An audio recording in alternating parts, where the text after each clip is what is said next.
Action. Chase, welcome to the Diamond Download, bro. How's it going? Doing great, my friend. How are you? Doing good as always, man. It's my last Diamond Download in Canada for a little while. I'm flying Where are you back to my going? on Sunday. Already? I feel like that went by really quick. Dude, are you kidding me? It's been a month of just like Dude, you've been there for a month? I literally think I thought you got there last week. It's been a month? yeah, well, 3 weeks. But it's been a long time, bro. I Crazy. miss my friends, miss my girl. Miss being stateside. I miss, seeing American flags when I'm driving around. Makes me proud, makes me feel good. Heck yeah. All right, man. Well, safe travels back whenever you head back.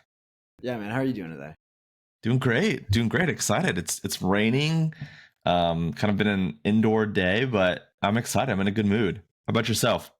I'm doing good, man. I mean, it's not raining over here. It's actually really nice. It's like our first sunny day we've had in months. So, It's a good um, day. yeah, dude. And I just broke my fast. I know it feels like every time we do a podcast, I'm fasting, but I just do that a lot. My thing from like Sunday to Tuesday, I try and do 48 hours. Today I did 42, so not too Nice. bad. Yeah, I think the Um, last one you did was 24. This one was 42. So anywhere from 24 to 48 is kind of your thing. Pretty much, yeah. I try my best to get around there.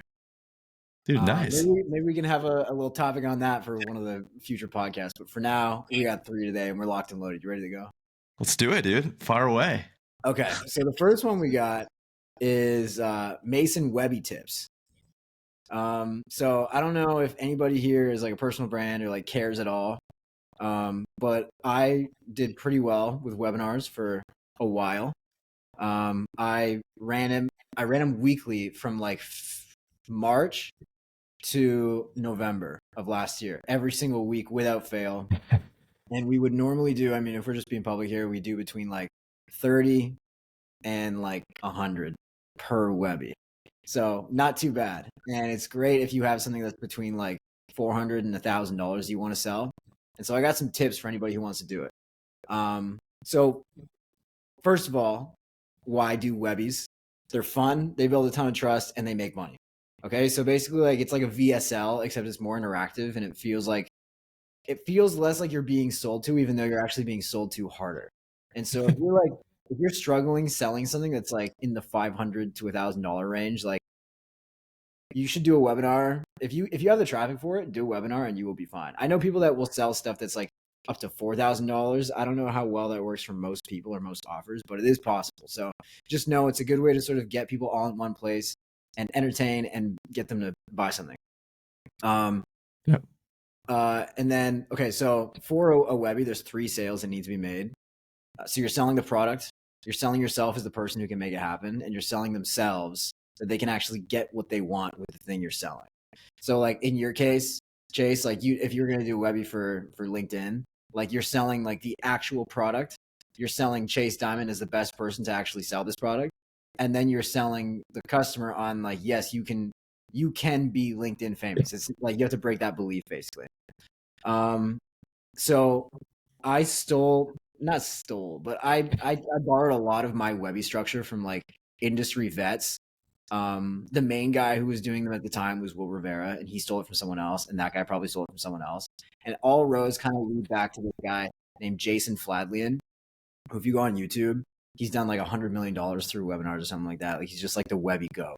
So Jason Fladlian, he has this 1-hour YouTube like interview that I watched, and like it gave me a lot of really good stuff. For content, you have to be able to command at least 50K views a week. So I don't know if that's on Reels or TikTok or, and by the way, this is video views. I don't know if it would be the same for like 50K impressions on like Twitter or LinkedIn, but I think Chase, like you could definitely do just fine if you wanted to like promote a webinar or something like that for your thing.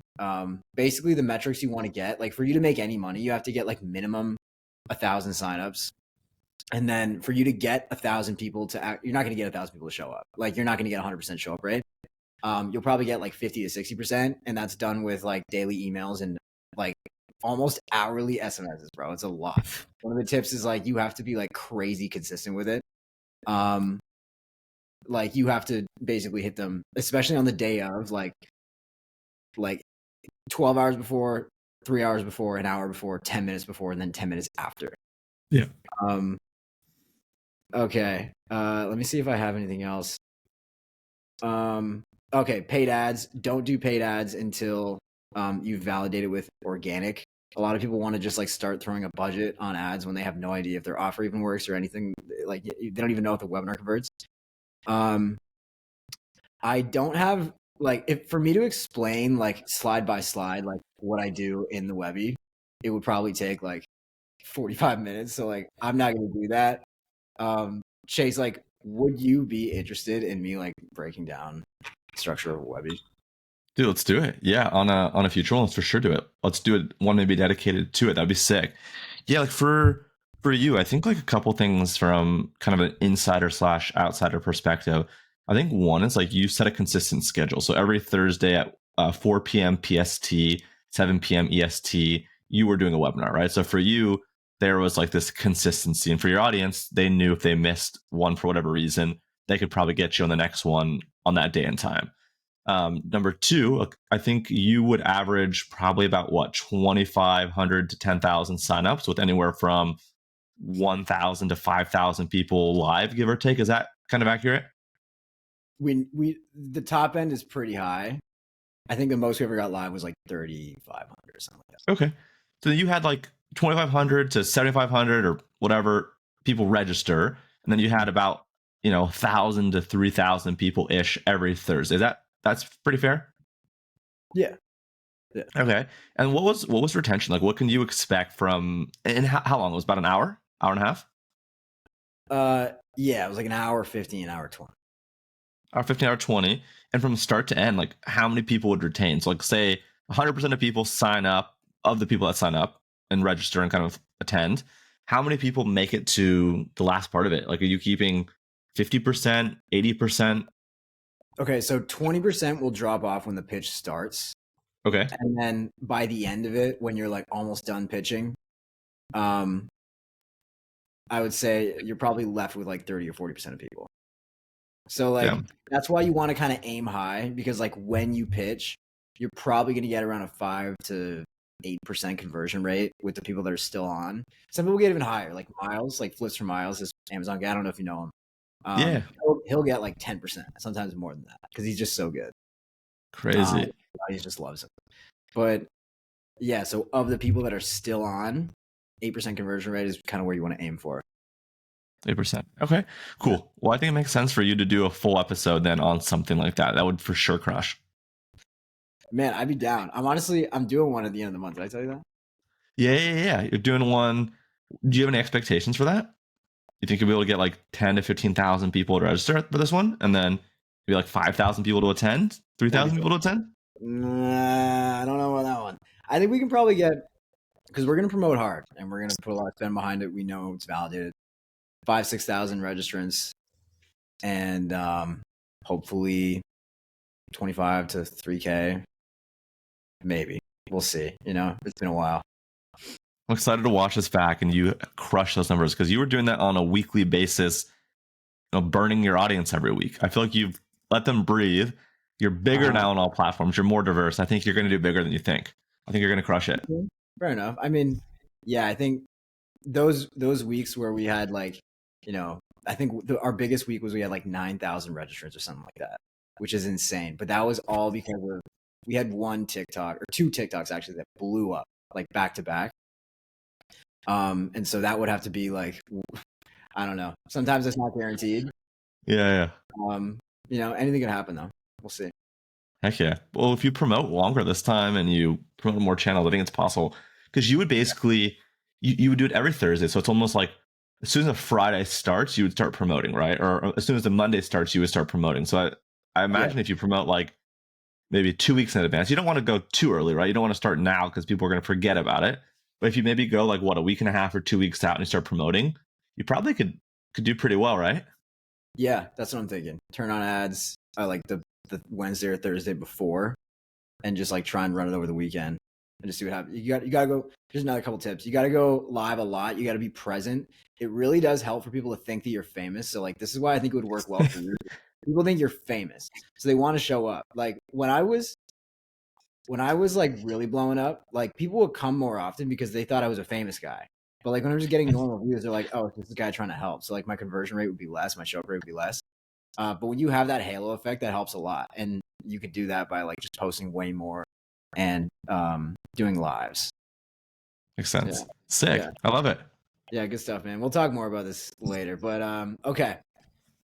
Oh, all right. So the second topic is we got the tweet of the week here, and I want your thoughts on this. Okay. So this is from our friend Traffic Broker X, who once upon a time actually thought I was a scammer liar and called me out in front of everybody. Oh But man. him and I are friends now. But he just didn't believe for some reason that I like made money. But he tweets, he's an affiliate guy, older guy. Okay. He tweets, even after all these years, if there is even one slow day of business, I cannot help but have the thought that, is this when the party ends? Creep through my mind. This serves as the ultimate motivation, but also drives a steep sickness and paranoia that's not healthy. So I don't know if you've ever like had, okay, so that resonated with me because that hits me all the time, bro. All the time. We're like, we have one day where like we fall beneath the target and we're like, that's it. It's over. Like business is done. Like I'm never gonna make any money anymore. I don't know if you ever feel like that. Do you like think that sometimes? Yeah. I mean, I think in another world, right? That's like imposter syndrome, right? I think that's like maybe a synonym here where I feel that often, whether it's like a post on LinkedIn, like one day I could go viral. Dude, like this past week, I had like 3.5 million impressions on LinkedIn. I'm like, I'm on top of the world. I'm crushing it. I'm so up. And then the next week, dude, I could get like 2 million impressions and feel like the world has just crumbled. And like, oh man, I don't know what I'm doing. And then the next week I'm at like 4 million. And it's like, dude, I'm up. I did it. I cracked it. And then the next week I'm at 2.5. So I feel this like roller coaster of emotions a lot with like social media type stuff. Also too with open rates, or working with sponsors. Like I'll work with a sponsor. Dude, I did a sponsored post last week out of nowhere. Dude, the posted 2.2 million views on LinkedIn. Insane. Like even some of my organic posts don't do that. Yeah, one post that a sponsor paid for did 2.2 million views. And then the next sponsor post will do 25,000. And then the next sponsor post will do 100,000. And then it'll be 50,000. I'm like, I feel like I'm fighting this roller coaster every day of just trying to keep my emotions in check because I'm riding the highs and the lows. And one day I'm on top of the world because I had 10 people sign up for LinkedIn service in 2 days. And then the next day I had one person cancel the entire month. And I think the world's going to crumble in it. And so I feel this deeply. I feel this often. I feel this daily, every other day, weekly, some kind of ongoing cadence depending on the week.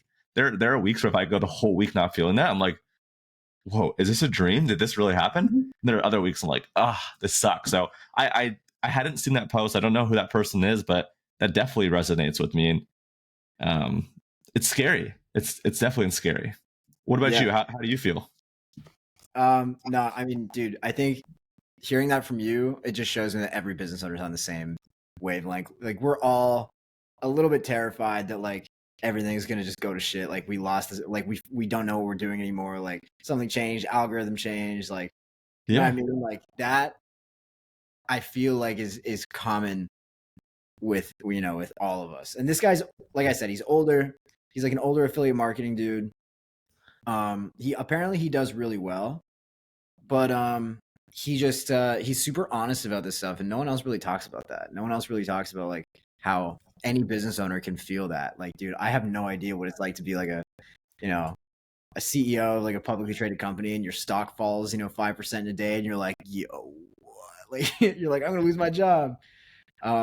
So yeah, I don't know. I think it's important that everyone is aware that that's a thing that's gonna happen, and like you just gotta weather the storm sometimes.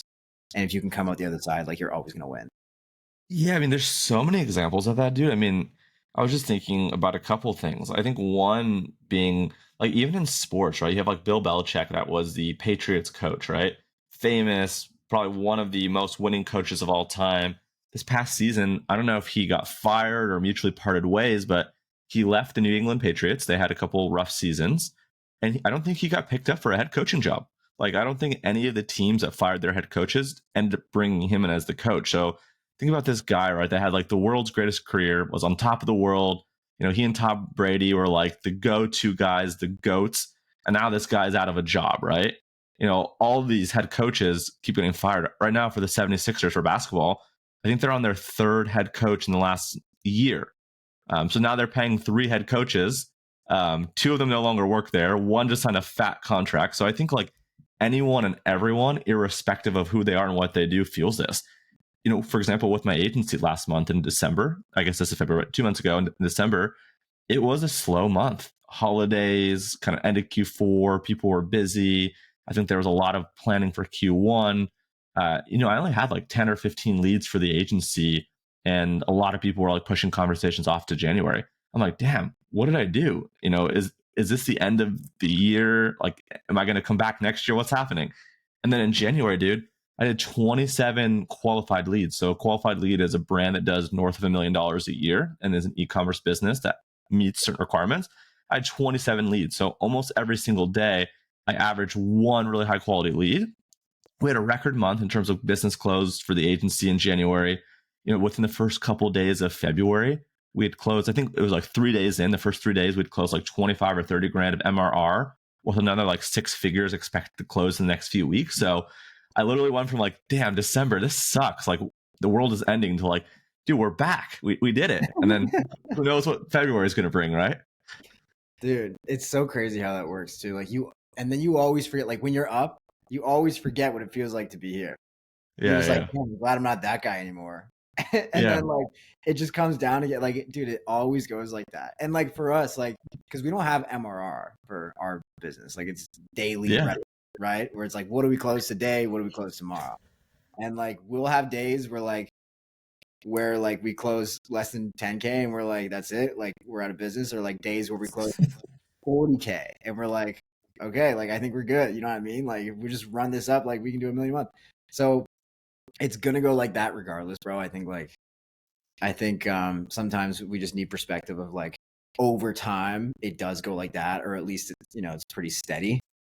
But yeah.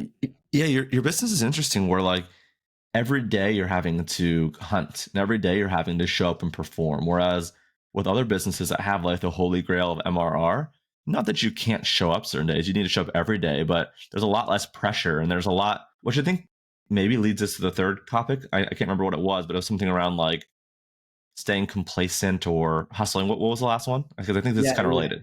It was settling versus going big. And it's more of like, this is more of like a general mindset thing where it's like, what do you want out of life? Like, so this came from an email I wrote a while ago where it's like, it was basically around how if I wanted to like retire and have like a normal retirement, like a boomer retirement, like my dad will probably have in 5 years after, not 40, but like, I don't know, 30 years, like as a cop. Like he'll retire with a couple mil and like a pension, like, 80 grand a year and be good. And like, I'm thinking like, if I wanted to do that right now, I could retire at the same time as him on that sort of same like 80K a year thing. But, I don't really feel the need to do that. I feel the need to go way bigger and, see if we can touch 100 mil. And, everyone kind of goes back and forth on it. Like no one really knows. Like sometimes they're like cool just making, even like 20, 30K a month. And some people want to make, 10 million a year. Like where are you at with that and why? Yeah, I think to start, I think the only consistency that I've seen is that as soon as you set a number and you hit it, you're like maybe temporarily or momentarily happy, but it never lasts. I think like the good people, like for example, someone told me I want to get to 10,000 followers on LinkedIn. And I said, okay, why?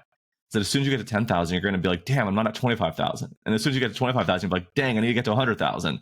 So I think like the stick in which you kind of judge yourself and kind of the marker in which you judge yourself is constantly evolving. So I think the only truth is that your number and the evolution is going to change. And I think the success and the winners and those that people that find that, they're maybe for an instant happy, but then it's like, all right, back to work, right? I think Elon Musk, I don't know if that was like urban legend or real. I think he became the richest person in the world and he tweeted saying, back to work, right? Like for an instant, he realized it and he's just like, he enjoys the process. He loves the hustle. He loves the work. So I think for me, I think I've really been trying to come to peace over the past couple of years of like building a good business, but a lifestyle business, one in which I can show up today at 9 a.m. for work. I can be off by 3, and I can have a lunch for a half hour with my family. So for me, I've realized that maybe $3 to $5 million a year is kind of that sweet spot that I want to take home. I don't really want to make too much more because I'd probably have to work a whole lot harder, and I don't really want to make too much less, right? I want to make too little. I'm not there yet. I'm probably like 2 to 3 years away from that, right? I'm lower 7 figures right now, but for me, that's happiness, and that's my goal, right? Basically, got to keep north of $1 million a year after you pay taxes and probably most expenses. And I own a car, I own my cars, I own my house. Like, there's not really any big purchase I want. There's not really anything that I want to do but can't because of money. Sure, there's a lot of things I can't do because of money, but not necessarily things that I want. Like, I don't necessarily care about owning a jet. Maybe one day I'll be like you and fly private. That'd be cool. But like, that's not important to me, right? I just love spending time with family and friends. And I've afforded myself right now with the businesses I run. They're very low stress and they allow me to accomplish my goals.